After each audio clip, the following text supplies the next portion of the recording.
Hi, Marilyn here with Cotton and Chocolate, and I'm back with the Saturday sampler for June, and we're on page 10 with the Ahoy block. So first we're going to be doing the cutting, and then we'll go back to the piecing. So we have no changes in the setup here. Everything's the same as the print, so pretty straightforward. So we'll go through the cutting first. So fabric 2, we have a very long strip. You're going to cut one strip 3 1/4, and from that strip you're going to cut 6 3 1/4 inch squares like this, and from 4 of those you're going to put them aside for the half square triangles, and from 2 of those you're going to cut them on the diagonal for the square and a square.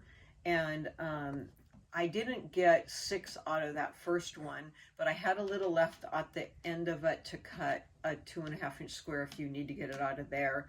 And then out of the other side of the strip, I cut the remaining 3 1/4 off the end of what I needed.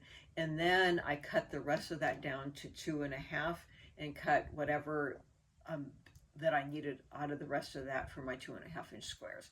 So just be very careful of what you need, and just, you know, cut only what you need out of that second strip. I did not cut both of them down to 3 1/4 to start.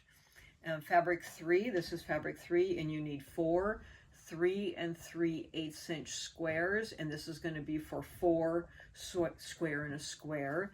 This is where they are. These are square and a square here, and we'll get into how you piece that in a minute. Fabric 9, this is fabric 9. You need 4 3 1/4 inch squares for half square triangles and 4 2 1/2 inch squares. Fabric 10, you need 1 4 1/2 inch square. This is going to sit right in the center.